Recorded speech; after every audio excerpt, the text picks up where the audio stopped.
It's been years since we last saw the fire of Beth Dutton and the steel of Rip Wheeler light up the screen. But now, they're back. Only this time, the stakes are higher than ever. The world they fought for isn't the same anymore. The Yellowstone we knew has changed, and peace, well, peace comes with a price. What if the very land they bled for now holds the secret that could tear them apart? In 2026, the story that began with blood, loyalty, and love returns with a new name, the Dutton Ranch. And this time, it's not about surviving the storm. It's about becoming the storm. The trailer opens not with noise, but with silence, the kind that only exists right before everything changes. A faint wind cuts through the open plains, and we see the new Dutton Ranch spread across miles of untouched land. Beth's voice echoes, low and defiant, saying, "Peace never lasts long out here." Those words feel like a warning, not a reflection. After everything they fought for, Beth and Rip finally stand at the top, owners of their own 7,000-acre ranch. It's the dream John Dutton carried for decades, and now it rests in their hands. But as every Yellowstone fan knows, dreams in this world always come with ghosts. The trailer teases flashes of their quiet mornings and long stares across the field. Beth holding her coffee on the porch, Rip saddling a horse at sunrise, Carter watching them both with the kind of admiration that says he's learning what it means to belong. But then, the tone shifts. A ranch hand rides hard through the field, dust cloud rising, and everything slows down. You can feel it. Something's wrong. There's tension in the air that no one says out loud. A rival rancher's voice cuts in. "You think owning land makes you safe?" And that's when it hits. This isn't a victory lap. This is a new war. From what we know, the series picks up directly after the Yellowstone finale, diving straight into Beth and Rip's life as they rebuild something that's truly their own. Gone are the politics of the Montana ranch. Gone is John Dutton's shadow, but the lessons he left behind still shape every decision they make. Rip runs the land with quiet authority, but there's a weight on him, the kind that never leaves a man who's buried too many people to count. Beth, on the other hand, has become something else entirely. Stronger, colder, but still burning with the same fire that once brought Yellowstone to its knees. And yet, in this trailer, there's something different about her eyes. It's as if, for the first time, she's wondering what peace even looks like. But peace, in the Dutton world, is just another word for waiting. Waiting for the next fight, the next betrayal, the next ghost from the past to ride back into their lives. Carter, now older, stands taller, carrying the weight of both the boy he was and the man Rip is shaping him to become. The trailer shows him breaking a wild horse, failing, then trying again, while Rip watches silently. That's when Beth says, "He's not a boy anymore," and Rip replies, "Then it's time he learns what it costs to be a man." Those lines cut deeper than they sound. They're not just talking about Carter. They're talking about themselves, about the legacy they've inherited and the price of holding on to it. There's a moment in the trailer, a quick flash, where Rip's face turns hard as he sees something in the distance. We don't know what it is, but whatever he's looking at changes everything. That's where the suspense begins. The tone shifts again. The music turns darker, heavier, and Beth's voice breaks through with a single line. "They came for what's ours." The rest of the footage is fast. Guns loading, horses running, fences burning. You don't see faces clearly, but you know something big is coming. The kind of threat that isn't just about land. It's about legacy. It's about the Dutton name. And for Beth and Rip, this isn't just another battle. It's a test of who they are without John Dutton watching over them. The land is theirs now, but the ghosts that live on it, they're still watching. Even from what little we've seen, this spin-off feels like it's carrying the full spirit of Yellowstone. The grit, the beauty, the heartbreak, but focused entirely on the two characters who have always been the soul of the story.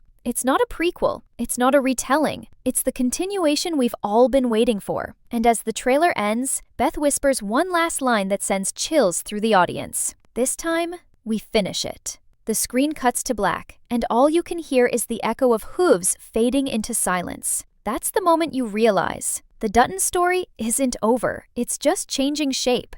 As the screen fades from black, the next images in the trailer reveal a side of Beth and Rip we've never truly seen. What happens when survival is no longer the goal, but protection is. The new Dutton Ranch, stretching across the Texas plains, looks almost peaceful in the golden morning light, but every frame of it hums with unease. You can tell this isn't just a fresh start. It's a new battlefield disguised as a dream. Beth walks through the stables, her boots echoing against the wood, her expression unreadable. A voiceover, hers, says softly, "We thought peace meant freedom." Turns out, it just meant waiting for the next war. It's such a Beth line. Sharp, poetic, and honest enough to hurt. That's the thing about her. She never hides from truth, even when it cuts her deepest. The camera lingers on Rip, out in the field, fixing a broken fence post with his bare hands. His silence says everything. You can see the years of fighting behind his eyes. But now there's something heavier, a kind of weariness that comes only when a man starts wondering if the fight is even worth it anymore. He glances at Carter, who's standing nearby, and for a second,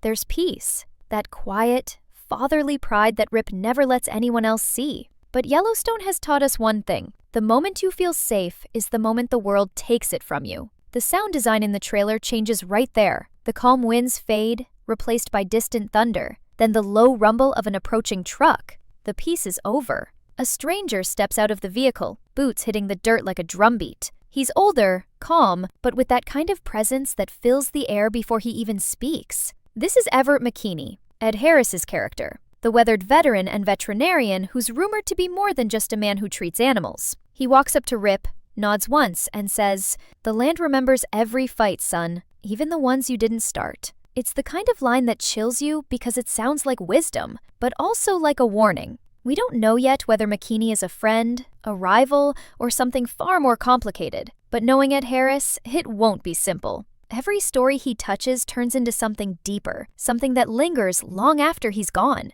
From there, the trailer flashes through quick glimpses. Annette Bening's character, Beulah Jackson, standing by a barbed wire fence, her eyes cold, her voice saying, "You Duttons think you own the sun." It's clear she's not here to play nice. She's the kind of enemy that doesn't need a gun to win a war. She uses power, charm, and precision. And she's got a ranch of her own, one that's older, richer, and far more dangerous than anything Beth and Rip have faced before. The camera cuts between her and Beth, two queens on the same board, each waiting for the other to make the first move. There's no shouting, no chaos, just that deadly silence that says everything. Carter's storyline also gets more light in this section of the trailer. We see him helping wrangle cattle, learning the ropes, but also sneaking glances at the world outside the ranch. The bars, the rodeos, the kind of wild freedom Rip has always warned him about. There's a moment where Beth tells him, "You think you can outrun this family? Go ahead, the land will bring you back."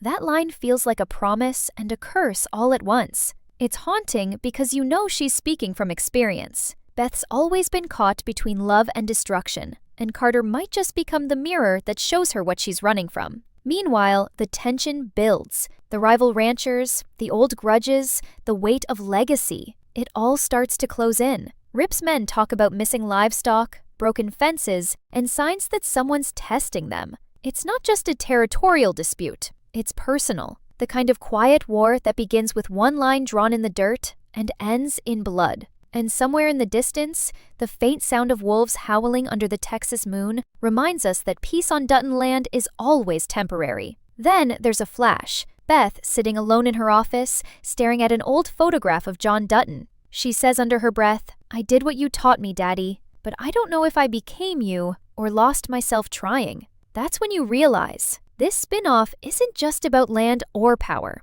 It's about legacy, identity, and the cost of carrying a name that was never meant to be easy. The music swells, building towards something massive. But instead of giving us clarity, the trailer pulls back, showing only Beth and Rip standing side by side, looking out across their ranch as thunder rumbles in the distance. Beth turns to Rip and asks, "You ready to do this again?" And Rip, with that quiet calm only he can pull off, says, "We never stopped." The trailer cuts to black again, and the final image before the title drops is a single burning brand, the Dutton Y glowing against the dark.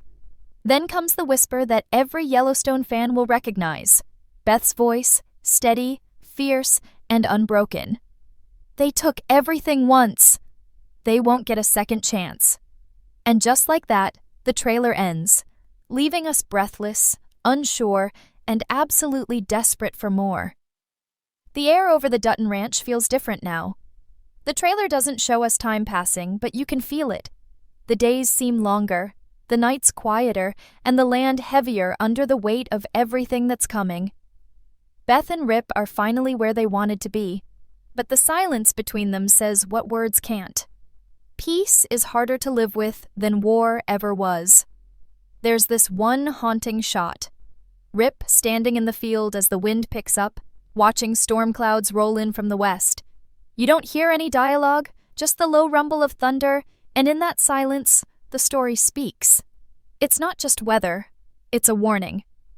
Then Beth's voice cuts in again, low, reflective, like she's talking to herself. Every time I start to believe the fight is over, the world reminds me who I am.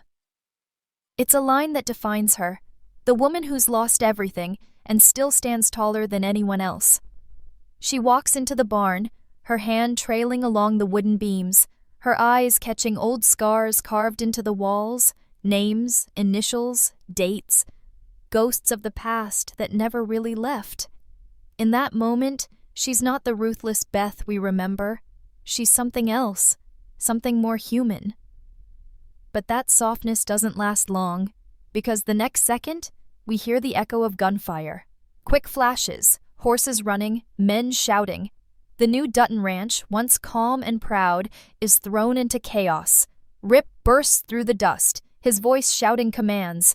The editing in this part of the trailer is fast and sharp, the kind that makes your pulse race even though you can't quite see what's happening.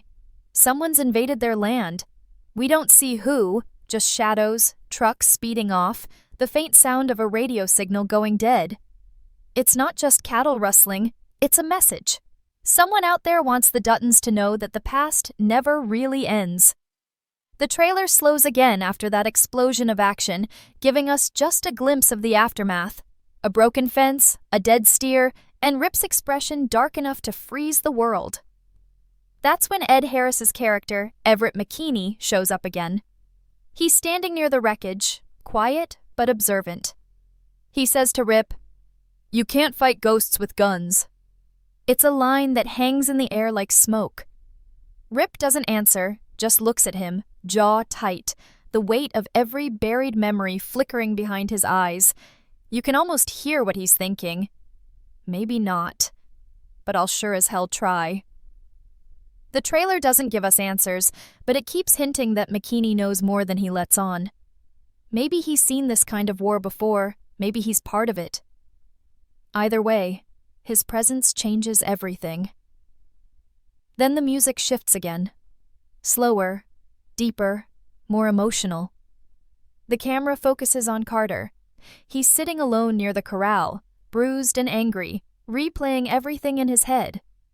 Beth walks over, kneels down beside him, and says, "You can't protect what you don't understand." He looks at her, tears barely held back, and asks, "Then what do I do?" Beth smiles, that fierce, bittersweet smile she's known for, and replies, "You learn to be a Dutton." It's not just advice, it's a declaration. The legacy is being passed down right in front of us, and you can feel the weight of it settling onto Carter's shoulders. He's not just part of the story anymore, he is the story's future. As the trailer continues, we see glimpses of new characters. Oriana, played by Natalie Allen Lind, appears for the first time. A free-spirited ranch hand with fire in her eyes.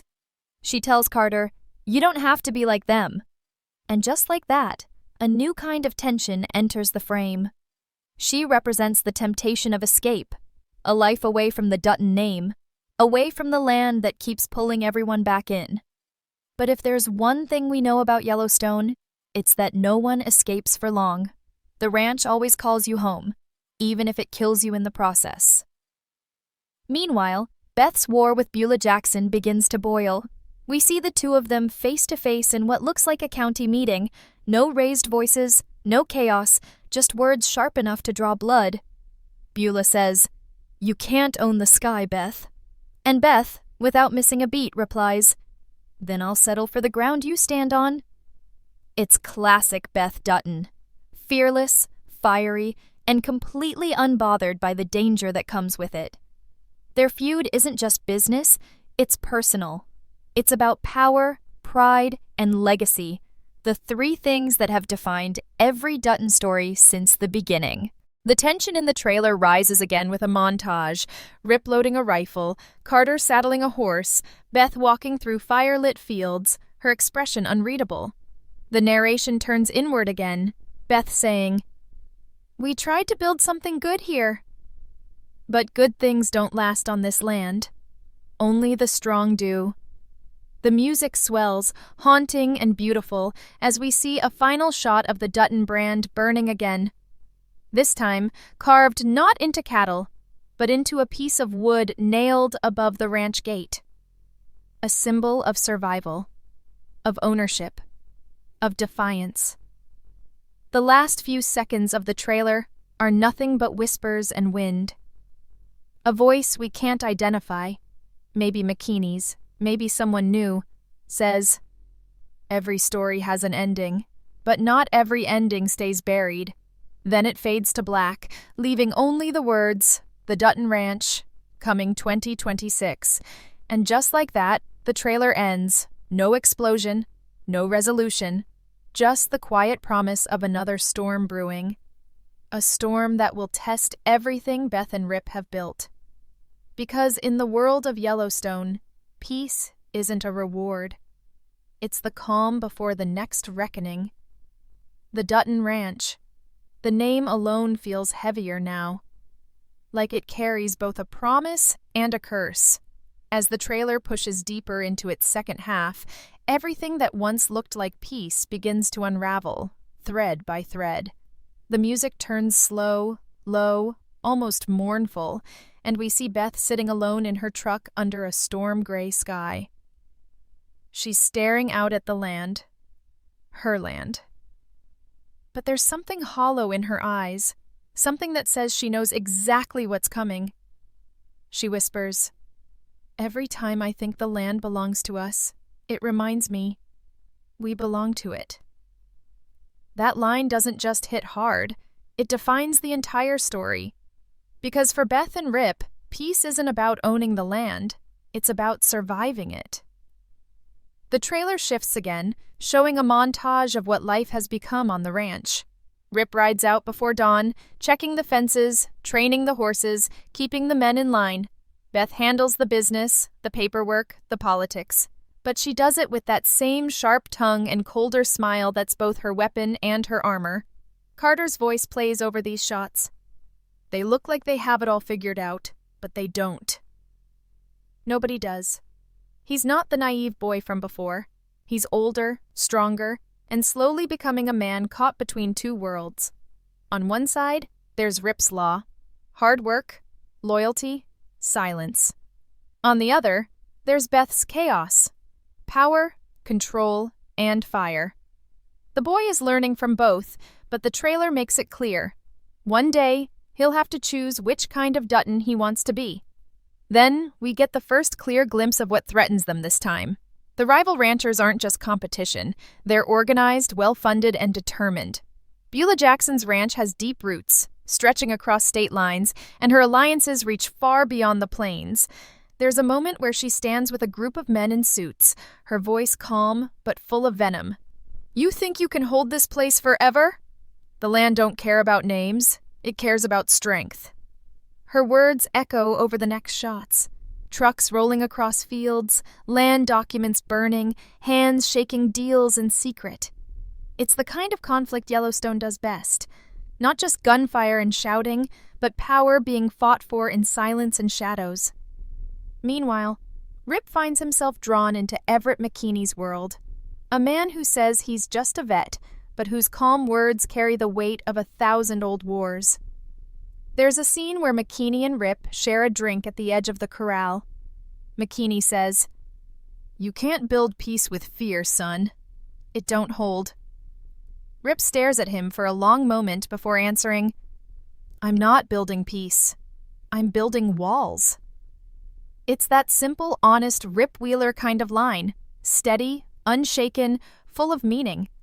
Because Rip's not trying to change the world, he's just trying to protect his own piece of it, no matter what it costs him. But the trailer hints that cost might finally be catching up to him. We see flashes, Rip's knuckles bloody, his eyes tired, his voice lower than ever. He's still the man who would burn the world down for Beth, but even he's starting to wonder if love can survive in a place that eats everything alive. Then we see Beth, standing by the fire pit, a whiskey in her hand, looking out at the horizon. I used to think the fight made me strong, she says. Now I think it just made me tired. It's such a rare, raw moment of vulnerability from her, but even in her exhaustion, there's steel. Because Beth Dutton doesn't quit. She just reloads. Carter's story gets darker too. There's a scene, quick but powerful, where he's caught in a bar fight, defending the Dutton name. Rip storms in after, grabs him by the collar and says, "You want to carry this name, boy?" Then learn to wear the weight. It's not just anger, it's love disguised as fury. That's Rip's way. Tough love, forged in pain. And Carter, instead of fighting back, just nods. You can see it in his eyes. He's beginning to understand what being a Dutton really means. Then, the music shifts again. Softer now, almost tragic. We see Beth and Rip slow dancing under the porch light, the wind blowing through her hair, the night sky stretching endlessly above them. It's quiet, intimate, and heartbreaking, because it feels like one of those rare moments they know won't last. Beth says quietly, "You ever wonder if we were meant to rest?" Rip doesn't answer at first, then finally says, "No. We were meant to fight." It's the kind of line that sums up everything about them. Love born in chaos, held together by pain, tested by the land they refuse to give up. The tension in the trailer builds towards something big, something unseen but closing in. Fences are cut, cattle disappear. A stranger's truck sits parked at the edge of their property for too long. Every detail feels like a countdown. Beth knows it, Rip feels it, and Carter's caught right in the middle of it. The final sequence of this section is pure Sheridan storytelling. Wordless, powerful, and dripping with tension. The camera pans across the empty fields, the sound of wind and thunder blending together, then cuts to a close-up of Rip loading his rifle. Beth's voice echoes one last time before the screen fades to black. "You don't get peace without a price. And we've already paid more than most." The music cuts out. Silence. Then, just for a heartbeat, you hear the faint sound of a match striking, fire crackling to life, before the words appear on screen. The Dutton Ranch. Only the strong endure.